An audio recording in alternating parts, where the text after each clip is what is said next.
أعوذ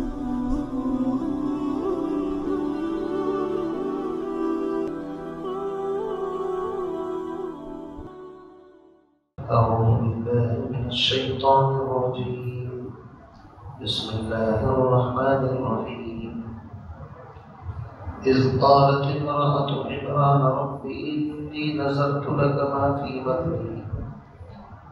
في بطني محررا فتقبل مني إنك أنت السميع العليم فلما وضعتها قالت رب إني وضعتها أنثى والله أعلم بما وضعت وليس الذكر كالأنثى وإني سميتها مريم وإني أعيذها بك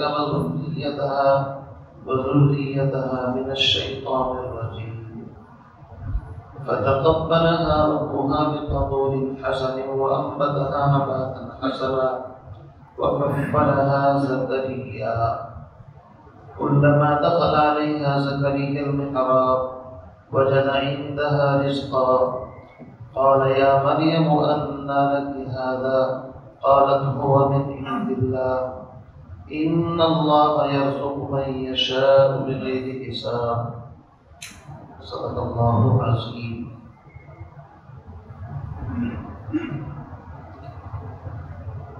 اس سورت کا نام سورہ آل عمران اور یہ مدنی سورت ہے. جس طرح اس سے پہلی سورت سورہ بقرہ اس میں توحید، رسالت، آخرت اور اسی طریقے سے بہت سارے احکام بیان کیے گئے تھے. خاص طور سے اہل کتاب کا رد، یعنی یہودیوں پر رد، ان کی تردید تھی. اس صورت کے اندر نصارہ اور ان کے عقیدے کا رد ہے، اس کی تردید ہے.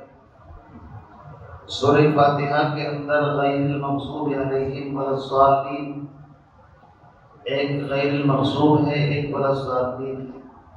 غیر المغضوب سے مراد یہود ہے اور ولا الضالین سے مراد نصارہ ہے. تو دونوں جماعتوں کا رد ان دونوں صورتوں کے اندر ہے. رد کا مطلب یہ ہے ان کے عقیدے کی تردید ہے. چنانچہ یہاں آیت نمبر 32-33 تک توحید کا ذکر تھا. الف لام میم اللہ لا الہ الا هو الحی القیوم. پھر اس کے بعد اللہ رب العزت نے یہ ارشاد فرمایا کہ اللہ کی شان یہ ہے وہ ماں کے پیٹ میں جیسے چاہے بچے کی پرورش کرے. عیسیٰ علیہ السلام خدا نہیں ہے، اللہ نہیں ہے، اس لیے کہ وہ تو خود ماں کے پیٹ کے اندر رہے. اس کے بعد پھر اللہ رب العزت نے اہل حق کے راستے میں جو رکاوٹیں آتی ہیں، مال اور اولاد، ان کا تذکرہ فرمایا کہ دیکھو مال دولت وقتی چیز ہے. زین للناس حب الشہوات، آیت نمبر 13 اور 14 کے اندر اللہ نے 6 چیزوں کو بیان فرمایا کہ یہ 6 چیزیں وہ ہیں ذالک متاع الحیات الدنیا، دنیا کی چند روزہ زیب و زینت آرام کی چیزیں ہیں. باقی واللہ عندہ حسن المآب، اصل ٹھکانہ اللہ کے پاس ہے.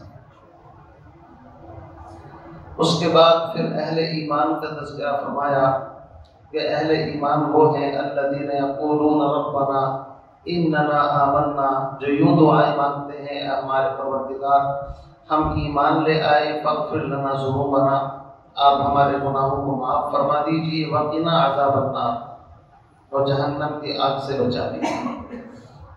اہل ایمان وہ ہیں الصابرین، صبر کرنے والے، والصادقین، سچے، والقانتین، اللہ کے سامنے جھکنے والے، والمنفقین، اللہ کے راستے میں خرچ کرنے والے، والمستغفرین بالاسحار، اور سحر کے وقت اپنی خانقاہوں سے بستر سے الگ ہو کر کے اللہ کو یاد کرنے والے. اس کے بعد اللہ رب العزت نے آیت شہادت میں پھر یہ شہادت دی انہ لا الہ الا ہو، کہ تمام آسمانی کتابیں توحید سے بھری پڑی ہیں، فرشتے بھی توحید کا نعرہ، اور اہل علم بھی اپنے بیان واعظ تقریروں میں خصوصاً انبیاء ان کا مشغلہ ہی اللہ کی توحید کو بیان کرنا ہے۔ پھر فرمایا لا الہ الا ہو العزیز الحکیم۔ آخر میں فرمایا کہ دیکھو دین جو ہے اللہ کے نزدیک وہ دین اسلام ہے۔ آدم علیہ السلام سے لے کر حضور علیہ السلام تک تمام نبیوں کا دین دین اسلام۔ اسلام کا مطلب ہے فرما برداری، اللہ کے حکموں کے سامنے جھکنا۔ آخر میں فرمایا اے نبی آپ اعلان کر دیجئے کہ اگر یہ مانتے ہیں تو مان جائیں، ٹھیک ہے، ورنہ آپ اپنا پیغام سنا دیجئے فَإِنْ حَاجُّوكَ فَقُلْ أَسْلَمْتُ وَجْهِيَ لِلَّهِ، کہ دیکھو حجت مکمل ہو چکی، میں تو اللہ کا فرما بردار ہوں، اگر تم ایمان لاؤ تو بہت اچھی بات، نہیں تو تم جانے، تمہارا کام جانے، آخر کب تک بحث و مباحثہ کیا جائے۔ فَإِنْ أَسْلَمُوا فَقَدِ اهْتَدَوْا، اگر وہ اسلام لے آئیں تو وہ بھی ہدایت پا جائیں گے۔ وَإِنْ تَوَلَّوْا، اور اگر وہ اعراض کریں، منہ موڑیں، فَإِنَّمَا عَلَيْكَ الْبَلَاغُ، تو محبوب آپ کی ذمہ داری پہنچانے کی ہے، منوانے کی ذمہ داری آپ کی نہیں ہے۔ بہرحال یہ مضمون یہاں تک آپ کے سامنے آ چکا ہے۔ اب اس سورت کا نام سورہ آل عمران ہے۔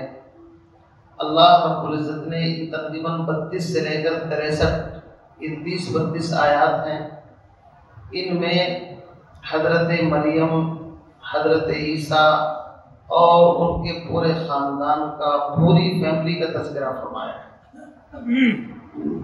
درمیان میں حضرت زکریا جن کے یہاں پرورش ہوئی ان کا بھی تذکرہ آیا ہے۔ قدم قدم پر یہ تمام واقعات قرآن نے اس لیے بیان کیے ہیں کہ ایک تو پیغمبر علیہ السلام کی نبوت اور رسالت ثابت ہو جائے کہ آپ نے مکے سے باہر کہیں سفر نہیں کیا، کسی پہلی کتاب کا آپ نے مطالعہ نہیں کیا، کوئی اکیڈمی لائبریری نہیں تھی جس میں جا کر کے آپ نے پڑھا ہو، آپ تو امی تھے۔ پھر اتنے ڈیٹیل اور تفصیل کے ساتھ نصارہ کے واقعات جو ان کی مذہبی کتابوں کے اندر بھی اتنی ڈیٹیل نہیں ہے، ان کے اندر اتنی تفصیل کے ساتھ نبی امی بیان کر رہے ہیں، اس کا مطلب یہ ہے کہ ان کے پاس اللہ کی طرف سے سچی خبریں لانے کا ایک سلسلہ ہے، یہ سچے نبی ہیں۔ ایک تو یہ ثابت کرنا ہے، دوسرا یہ ثابت کرنا ہے کہ جن کو تم خدا خدا کا بیٹا کہتے ہو، یہ سب اللہ کے بندے ہیں، ان کا خاندان ہے، پورا فیملی پلاننگ ہے، پورا فیملی کا ایک سسٹم ہے، والدہ، دادی، نانا، نانی، جو انسانوں سے بنا ہو وہ خدا نہیں ہو سکتا۔ یہ بالکل موٹی سی دلیل ہے، یہ بھی ثابت کرنا ہے۔ ان آیات کو اگر صحیح طریقے سے پڑھ لیا جائے تو عیسائیت کا کوئی جوڑی نہیں ہے کہ اگر وہ عیسائیت 5 منٹ کے لیے بھی آپ کے سامنے ٹھہر جائے۔ یہ قرآن کی وہ مضبوط دلائل ہے کہ عیسائی دنیا میں قرآن بچا کر کے رکھتے ہیں آیت کو، چونکہ حق، قرآن کا نام ہی حق ہے، قرآن حق اور باطل میں فرق کرنے والی کتاب۔ تو یہ واقعات جو آ رہے ہیں یہ اس نیت سے سنیں کہ ان میں اللہ نے قدم قدم پر وہ تو اللہ کے سامنے جھکے جا رہے ہیں، اور ہم لوگ یا عیسائی ان کو خدا یا خدا کا بیٹا بنانے پر تلے ہوئے ہیں، جبکہ انہوں نے کبھی بھی اس کی دعوت نہیں دی۔ دیکھیے فرماتے ہیں اذ قالت امرأۃ عمران ربی، اس وقت کو یاد کرو جب کہا عمران کی بیوی نے، عمران 2 ہیں، ایک حضرت موسیٰ اور ہارون کے والد کا نام بھی عمران ہے، اور ایک حضرت مریم کے والد کا نام بھی کیا ہے؟ عمران۔ یہاں پر یہی مراد ہے جو کہ انہی کا قصہ چل رہا ہے، اور ان عمران میں اور اس عمران میں تقریباً 1800 سال کا فرق ہے زمانے کے اعتبار سے۔ فرماتے ہیں اس وقت کو یاد کیجئے جب عمران کی بیوی نے کہا، عمران کی جو بیوی ہیں وہ حضرت مریم کی والدہ ہیں، ان کا نام قرآن میں ذکر نہیں کیا، لیکن مفسرین نے عمران کے والد کا نام لکھا ہے مازان یا ماتان، عمران ابن ماتان، اور ان کی بیوی حضرت مریم کی والدہ کا نام لکھا ہے مطلب حنا بنت فاقوسہ۔ فرماتے ہیں کہ انہوں نے ایک نظر مانی، انی نظرت لک ما فی بطنی، نظر مانی کس چیز کی؟ جو کچھ میرے حمل بطن کے اندر ہے، محررن، میں اس کو آزاد کروں گی، یعنی خالص دین کا کام لینا ہے، دنیاوی کوئی کام اس سے نہیں لینا۔ اس زمانے میں بیت المقدس کی خدمت کے لیے وقت کر دیتے تھے، اپنے لڑکوں کو وہیں تعلیم سیکھتے تھے، مسجد کی صفائی بھی کرتے تھے۔ ایسے ہی انہوں نے بھی سوچا کہ خالص مذہبی کام لینا ہے، چنانچہ دعا کرنے کے بعد فرمایا فتقبل منی، بس آپ میری دعا کو قبول فرما لیں، انک انت السمیع العلیم، بے شک آپ بہت زیادہ سننے والے ہیں، جاننے والے ہیں۔ اب وہ دعا کر کے فارغ ہو گئی۔ حضرت عمران جو تھے بیت المقدس کے کاہن اعظم، یعنی وہاں کے بڑے علماء میں، بلکہ بعض نے کہا بیت المقدس کے امام۔ فلما وضعتھا، بس جب انہوں نے اس کو جنا، یعنی بچے کی پیدائش کا وقت ہوا اور بچے کی پیدائش ہوئی، تو معاملہ الٹ گیا۔ معاملہ یہ ہوا قالت ربی، وہ کہنے لگی اے میرے پروردگار، انی وضعتھا انثی، میں نے تو یہ لڑکی جن دی، میں تو یہ سوچ رہی تھی کہ لڑکا ہوگا اور یہ تو لڑکی ہو گئی، اور لڑکیوں کو تو مسجد کی خدمت کے لیے نہیں رکھا جاتا۔ اللہ نے اس کا جواب دیا واللہ اعلم بما وضعت، اللہ خوب زیادہ جانتا ہے جو کچھ تم نے جنا ہے۔ ایک تمہاری تدبیر ہے اور ایک ہماری تدبیر ہے، پلان تو اللہ کی طرف سے چلتے ہیں۔ اللہ نے دیکھیے حضرت عیسیٰ کو پیدا کرنے کے لیے سسٹم پہلے سے ہی بدل دیا، کیونکہ ان کے وطن سے اللہ کو عیسیٰ علیہ السلام کو پیدا کرنا ہے۔ تو اللہ فرماتے ہیں وَلَيْسَ الذَّكَرُ كَالْأُنثَىٰ، فرمایا اور نہیں ہے یہ لڑکا لڑکی کی طرح۔ کیا مطلب؟ ایک عہد ذہنی ہوتا ہے، ایک عہد خارجی، یعنی تمہارے ذہن کے اندر جو لڑکا تھا وہ اس لڑکی کی طرح نہیں ہو سکتا جو ہم نے تم کو عطا فرمائی ہے۔ چنانچہ لڑکی ہو گئی۔ اب آگے کی ڈیٹیل اللہ فرماتے ہیں وَإِنِّي سَمَّيْتُهَا مریم، اور میں نے اس کا نام مریم رکھا، مطلب ان کی والدہ کہہ رہی ہیں کہ میں نے اس بچی کا نام، مریم کا معنی آتے ہیں عابدہ، عبادت گزار۔ وَإِنِّي أُعِيذُهَا بِكَ، اور میں پناہ میں دیتی ہوں اس کو، وَذُرِّيَّتَهَا، اور جب اس کی آئندہ اولاد ہو اس کو بھی، من الشیطان الرجیم، شیطان مردود سے آپ کی پناہ میں دیتی ہوں۔ حدیث میں آتا ہے جو بچہ پیدا ہوتا ہے شیطان چیونٹی بھرتا ہے، وہ بچہ روتا ہے، یعنی چھیڑخانی کرتا ہے، لیکن عیسیٰ علیہ السلام اور ان کی والدہ کی اللہ نے حفاظت فرمائی مس شیطانی سے۔ باقی وہ چیونٹی بھر کر کے کو بگاڑے گا کچھ نہیں ہے، لیکن وہ شرارت کی عادت ہے کہ آ گئے نا اب دیکھنا میں تم کو کس طرح فٹ بال کی طرح تم سے کھیلوں گا سمجھے میں، چنانچہ پوری زندگی وہ کھیلتا ہے انسان کے ساتھ۔ فرمایا فتقبلها ربها، بس قبول کر لیا اس کو اس کے رب نے، بقبول حسن، بہترین قبول کرنا، وانبتها نباتا حسنا، اور اس کی پرورش فرمائی بہترین انداز میں۔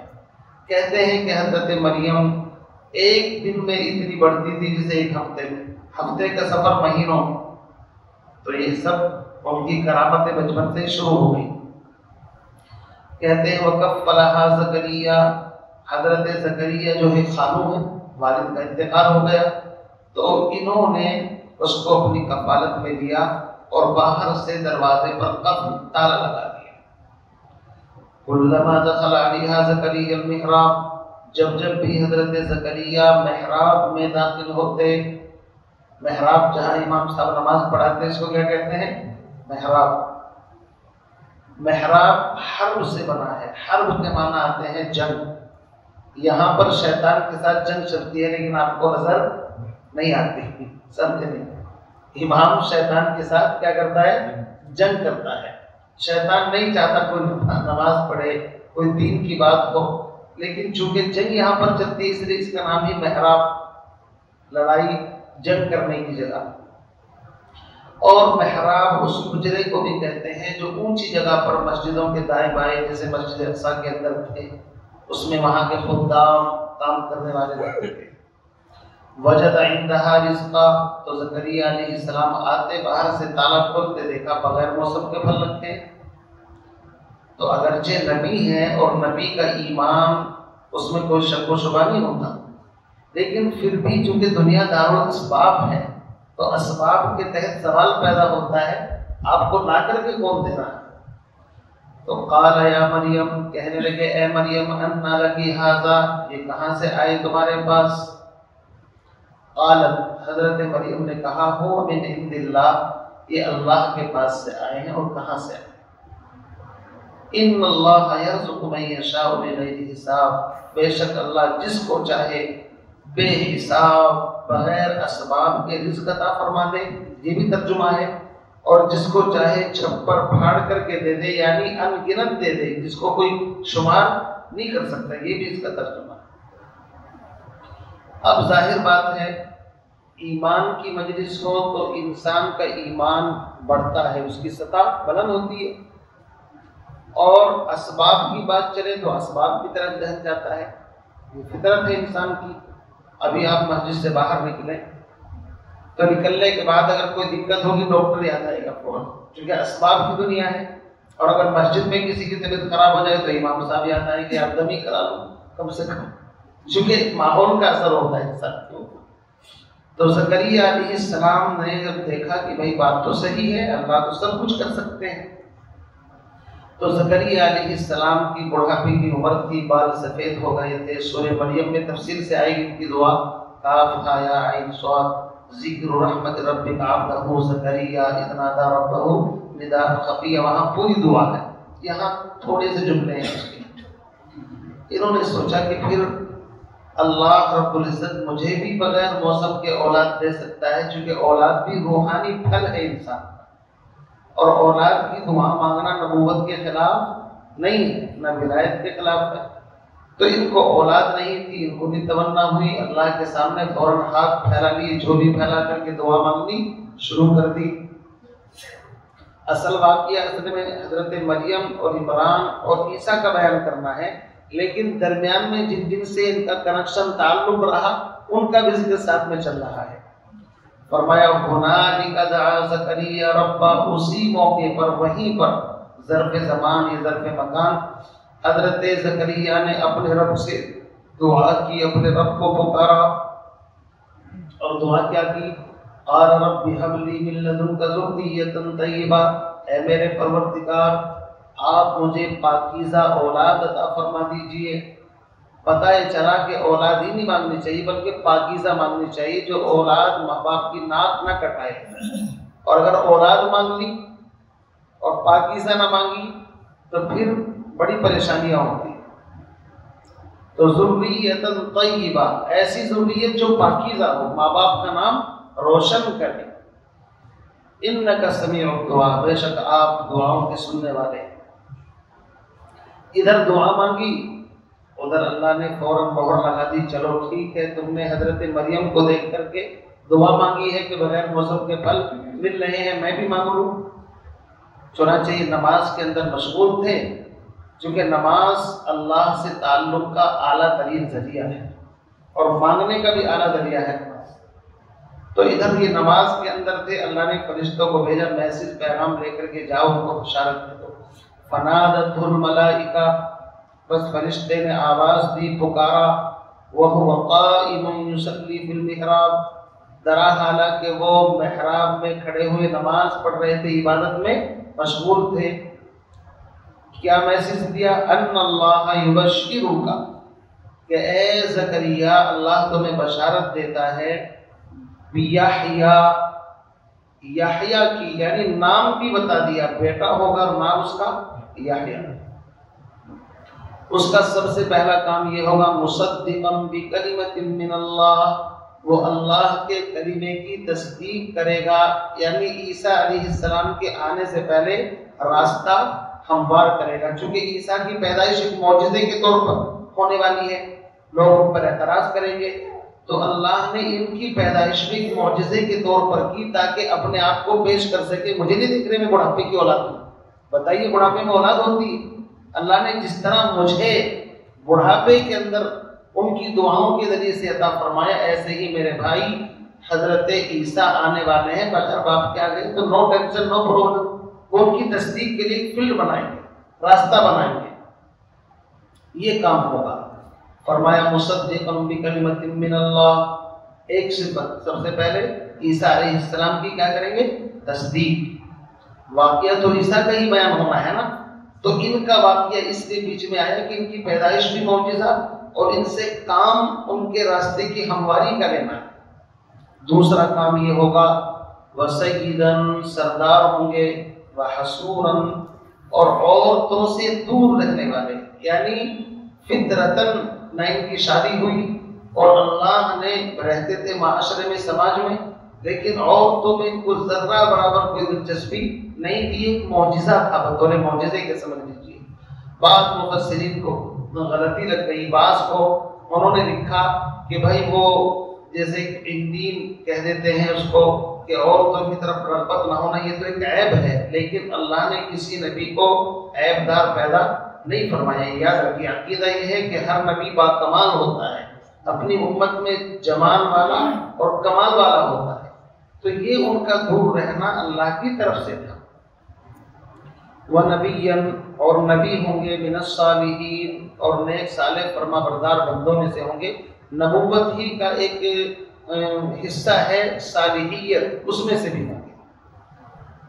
اب جب یہ ساری باتیں انہوں نے سن لی تو انسان کی فطرت ہے تجسس، کیسے ہوگا، کب ہوگا، کیا ہوگا، ہے نہیں؟ تو زکریا علیہ السلام نے سوال کیا، قال ربی انا یکون لی غلام، اے میرے پروردگار وہ لڑکا مجھے کیسے ہوگا، وقد بلغنی الکبر، حالانکہ مجھے بڑھاپا پہنچ چکا، وامرأتی عاقر، اور میری بیوی بانجھ ہے۔ بڑھاپے کے اندر خوب بڑھاپا آ چکا تھا، اور جب بڑھاپا آتا ہے تو ساری چیزوں پر بڑھاپا آ جاتا ہے۔ تو ان کو سوال پیدا ہوا کیسے ہوگا، یعنی کیا ہم دوبارہ جوان ہوں گے یا مجھے کسی عورت سے شادی کرنی پڑے گی، مختلف سوال ہو سکتے ہیں۔ قال كذلك الله يفعل ما يشاء، اللہ کی طرف سے جواب آ گیا ایسے ہی اللہ جیسے چاہتا ہے، اس کے راستے میں کوئی رکاوٹ نہیں ہوتی، وہ جیسے چاہے، یعنی بڑھاپے کی حالت میں ہی اولاد ہوگی، جوانی نہیں ملے گی، نہ دوبارہ شادی کرنے کی ضرورت پڑے گی، ایسے ہی ہوگا۔ اب انہوں نے کہا کہ چلو کوئی عطا پتہ بتا دو کب ہوگا۔ قال رب اجعل لی آیہ، مجھے کوئی نشانی بتا دیجیے۔ قال، اللہ نے فرمایا آیتک، تیرے لیے نشانی یہ ہے اللہ تکلم الناس ثلاثۃ ایام، کہ تم 3 دن تک بات نہیں کر سکے گا الا رمزا، مگر اشارے سے، یعنی دنیا کی اگر کوئی بات کرو گے تو تمہاری زبان کام نہیں کرے گی، البتہ ذکر کرو گے یا کچھ بھی تو اس میں تمہاری زبان برابر چلے گی۔ دنیا کا کوئی کام بھی، پانی منگانا اشارے سے، کھانا جو بھی کام کرو گے اشارے سے کرو گے۔ اس کا مطلب یہ ہے نعمت کا شکر زبان سے کر سکو گے، لیکن دنیاوی کوئی کام آپ زبان سے نہیں کرو گے، ایک نشانی علامت بتا دی۔ لیکن فرمایا کہ اس پیریڈ میں 3 دن کا جو وقت ہے اس میں اللہ کا ذکر کثرت سے کرنا ہے، چونکہ جب اللہ کسی کو نعمت دے تو نعمت کا شکر بھی ادا کرنا چاہیے۔ فرمایا وَاذْكُرْ رَبَّكَ كَثِيرًا، اور اپنے پروردگار کو کثرت کے ساتھ یاد کرنا، وَسَبِّحْ بِالْعَشِيِّ وَالْإِبْكَارِ، اور صبح اور شام اس کا ذکر کرنا۔ چنانچہ اب آگے فرماتے ہیں وَإِذْ قَالَتِ الْمَلَائِكَةُ، چونکہ قصہ تو اصل حضرت مریم اور عیسیٰ کا بیان ہونا ہے تو درمیان میں واقعہ آ گیا، اب قرآن نے اس کو یہاں پر چھوڑ دیا۔ اب پھر فرماتے ہیں کہ مریم سے فرشتوں نے کہا، وَإِذْ قَالَتِ الْمَلَائِكَةُ، اس وقت کو یاد کرو جب فرشتوں نے کہا یا مریم اِنَّ اللَّهَ اصْطَفَاكِ، بے شک اللہ نے تجھے سلیکٹ کیا ہے، چنا ہے، منتخب کیا ہے، کس کام کے لیے؟ سب سمجھ رہے ہیں کہ اللہ کو امتحان بیٹا دینا ہے، وَطَهَّرَكِ، اور تجھے پاکیزہ مقدس بنایا ہے، تو قرآن ان کی پاکیزگی کی گواہی دے رہا ہے۔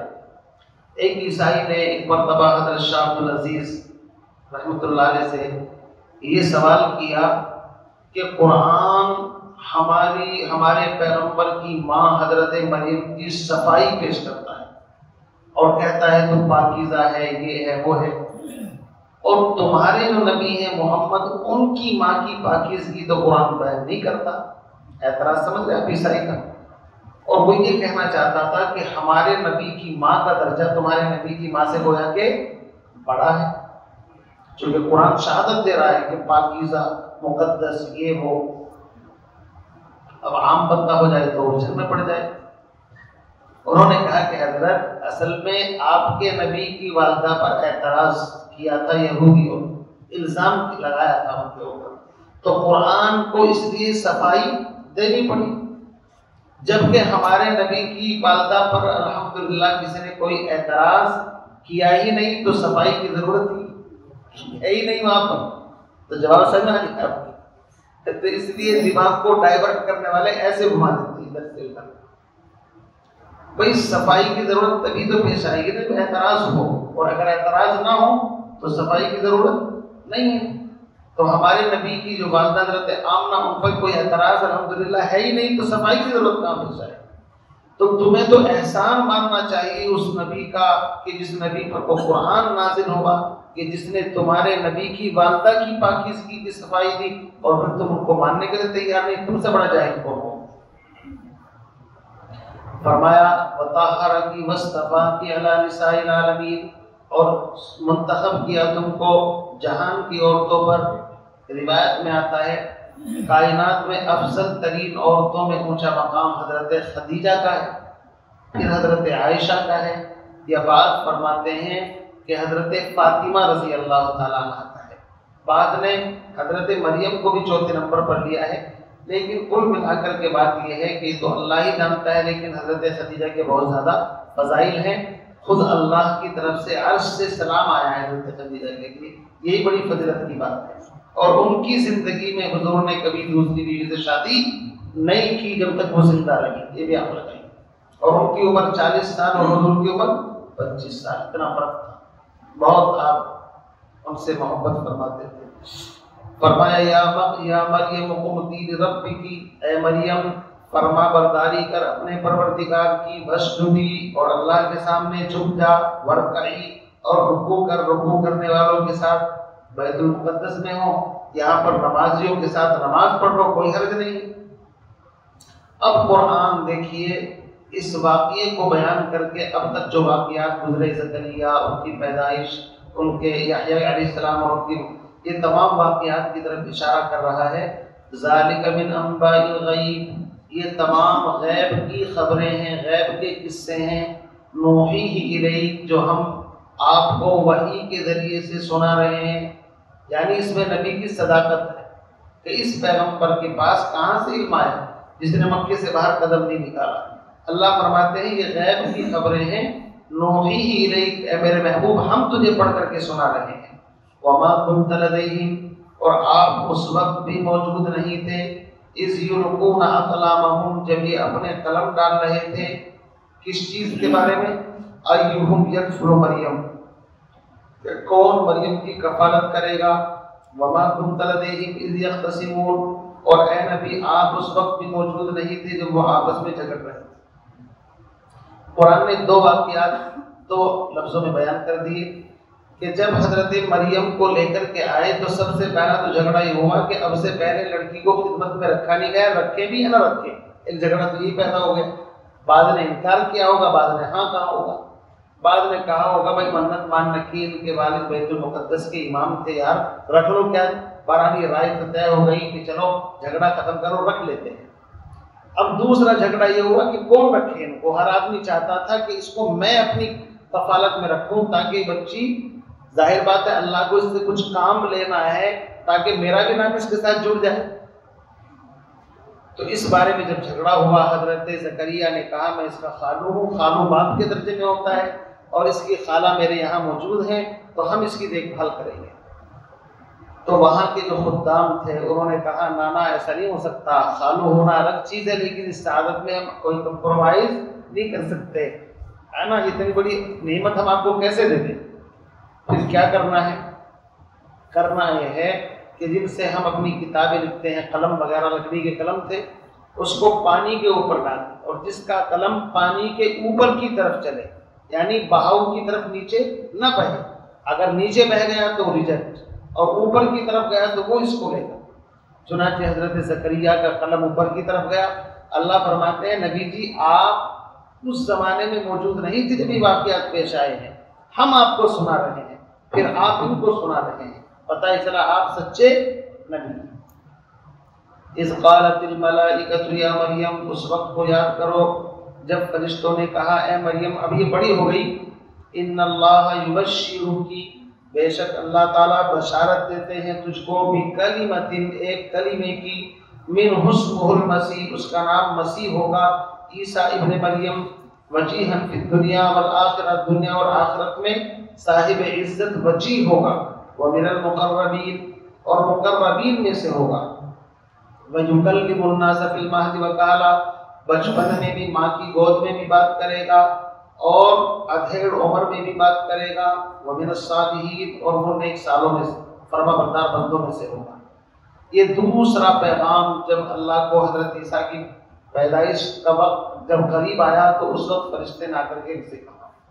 اس کا واقعہ تفصیل سے سورہ مریم میں آئے گا کہ وہ اپنے حجرے کے اندر سے باہر نکلی تو وہاں فرشتہ ان کو ملا سامنے، اور گریبان میں اس طرح پھونک ماری تو ان کو حمل رہ گیا، اور فرشتے نے ان کو پورا کہا کہ ایسے ایسے ہوگا، تو یہ ڈر گئی کہ میں قوم کے پاس کس منہ سے جاؤں گی، لوگ تانا دیں گے، عجیب عجیب باتیں بنائیں گے، چنانچہ قوم نے تانا دیا ان کو۔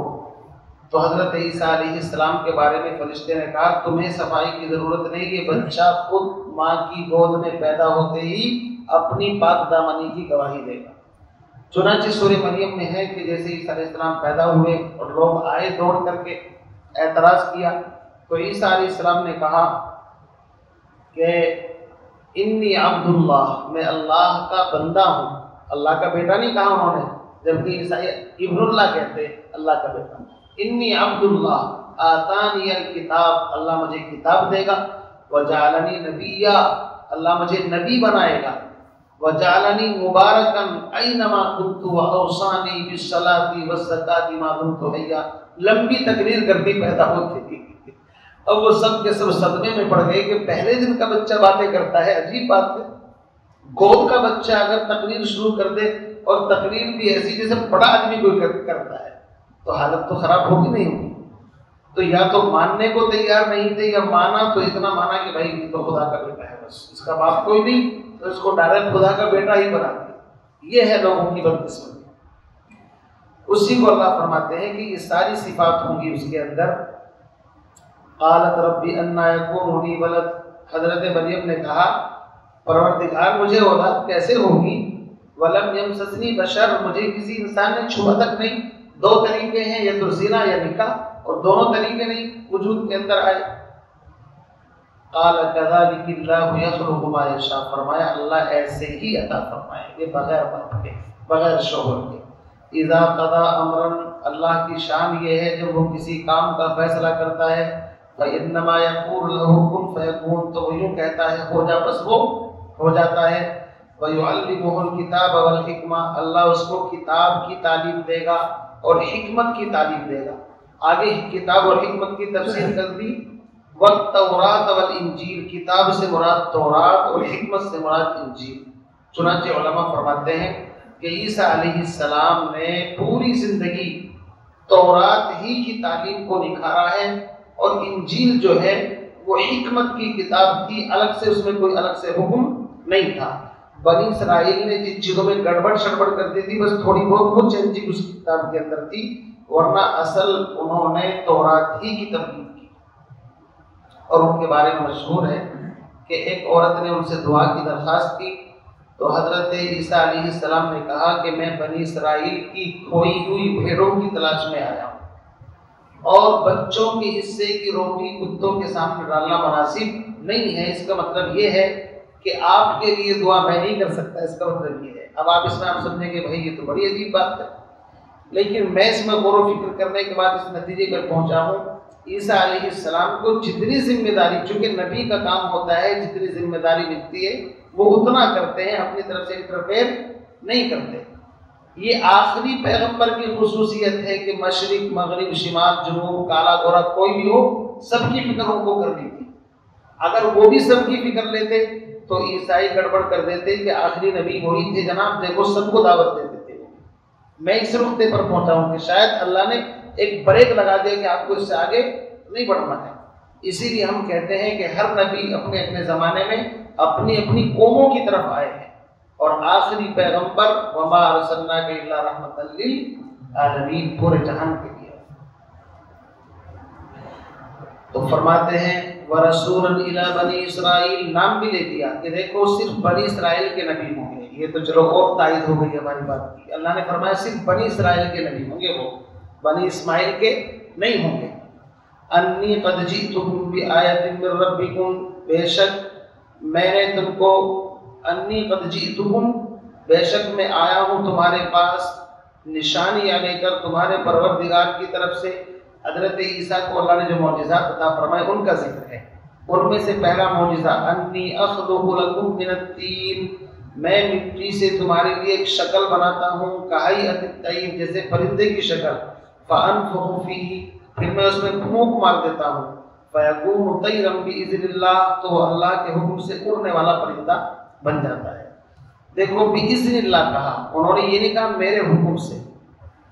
یہی فرق ہے کہ نبی کے ہاتھ پر جو معجزہ ظاہر ہوتا ہے اس میں طاقت اللہ کی ہوتی ہے، ہاتھ کس کا ہوتا ہے؟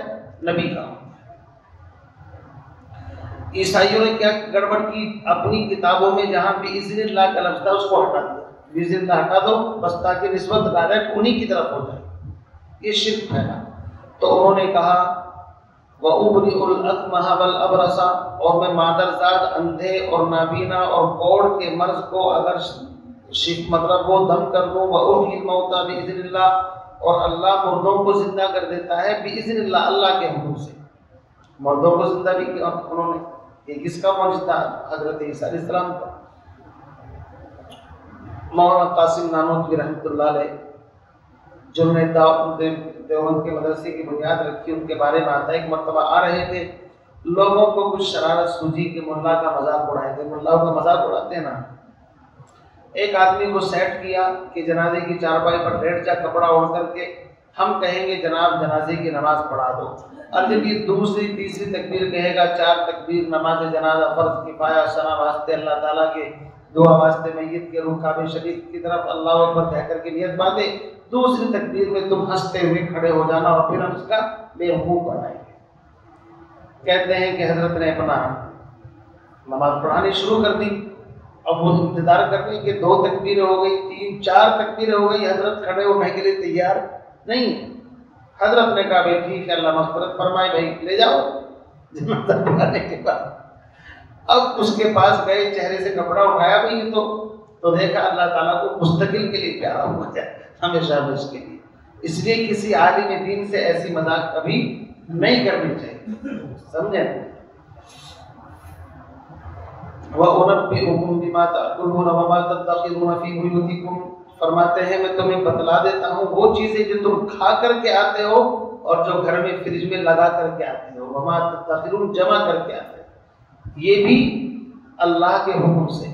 ان فی ذلک لآیۃ لکم، بے شک اس میں تمہارے لیے نشانیاں ہیں اگر تم ایمان والے ہو۔ ومصدقا لما بین یدی من التوراۃ، اور میں تصدیق کرتا ہوں اپنے سے پہلی کتاب یعنی تورات کی۔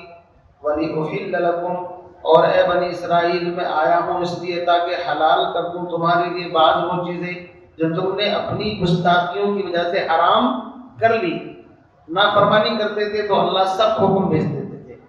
تو ایسی سخت احکام بھی بنی اسرائیل کے اوپر آئے ہیں جن کا ذکر سورہ کیا نام اس کے بقرہ کے بالکل آخر میں آیا نا، ربنا ولا تحملنا ما لا طاقت لنا بہ، اے اللہ ہم پر اتنا بوجھ نہ ڈالنا جتنا بوجھ ان لوگوں کے اوپر ڈالا۔ کن پر؟ جنہوں نے زیادہ سوال زیادہ شرارتیں کی، اللہ نے احکام بھی سخت بھیجے ان کے اوپر۔ چنانچہ بنی اسرائیل گناہ کر لیتے تھے تو دروازے پر لکھا ملتا تھا کہ جناب نے یہ گناہ کیا ہے۔ کپڑا ناپاک ہو جاتا تو دھونے سے پاک نہیں ہوتا تھا، کاٹنا ہی پڑے گا، تو بڑے سخت احکام ہیں نہیں۔ تو عیسیٰ علیہ السلام کہہ رہے ہیں کہ یار میں ان میں بھی کچھ تمہارے لیے ڈھیل کرا دوں گا اللہ کی طرف سے جو تم نے شرارتیں کر رکھی ہیں۔ تو اچھی بات ہے یہ تو۔ فاتقوا اللہ، بس تم اللہ سے ڈرو، واطیعون، اور میری اطاعت کرو، میرا کہنا مان لو۔ ان اللہ ربی و ربکم، اس لیے کہ اللہ ہی میرا بھی رب ہے، تمہارا بھی رب ہے۔ تو انہوں نے تو کبھی یہ نہیں کہا کہ میں اسپیشل ہوں، میں اللہ کا بیٹا ہوں، تم اللہ کے بندے ہو، نہیں۔ قرآن یہ قصہ اسی لیے سنا رہا ہے، نجران کا جو وقت آیا تھا حضور کی خدمت میں، ان کو سنایا جا رہا ہے کہ بدبختو تم ان کو خدا کا بیٹا کہتے ہو۔ وہ تو یہ کہتے تھے ان اللہ ربی و ربکم، میرا اور تمہارا رب کون ہے؟ اللہ ہے، فاعبدو، اسی کی بندگی کرو، ھذا صراط مستقیم، یہی سیدھا راستہ ہے۔ چنانچہ سمجھانے کے باوجود جب دیکھا کہ قوم کے لوگ ماننے کے لیے تیار نہیں ہیں تو انہوں نے پھر اپنا تھوڑا سا راستہ چینج کیا، مالداروں سے، بڑے لوگوں سے ذہن ہٹا کر کے پھر غریبوں کی طرف تھوڑا دھیان دیا، چونکہ تبلیغ وہیں سے شروع ہوگی۔ فلما احس عیسیٰ منہم الکفر، جب عیسیٰ علیہ السلام نے قوم کے بڑے لوگوں میں کفر محسوس کر لیا کہ جتنا سمجھاتا ہوں اتنا الٹا چلتے ہیں، قال من انصاری الی اللہ، تو مایوس ہو کر کے اللہ کے سامنے ہاتھ اٹھا کر کے کہا، غریب لوگوں کو جمع کیا، کون ہے دین کے بھی جو اللہ کے لیے میری مدد کرے۔ مدد کا مطلب یہ کہ نبی محتاج نہیں ہوتا، لیکن مدد کا مطلب یہ ہے دین کے معاملے میں میری ہیلپ کرے، اس دین کو لے اور دوسروں تک پہنچائے۔ قال الحواریون، تو حواریوں نے کہا، حواری کے معنی آتے ہیں سفیدی۔ بعض علماء فرماتے ہیں کہ یا تو یہ دھوبی وغیرہ کا کام کرتے تھے، کپڑے دھونے کا، اس لیے حواری کہا۔ بعض فرماتے ہیں کہ حواری کا مطلب ہے خالص، کہ جن کے ایمان، جن کے اندر خالص ایمان تھا، اور ان کی تعداد 11 یا 12 بتائی گئی ہے، بہت کم تعداد تھی۔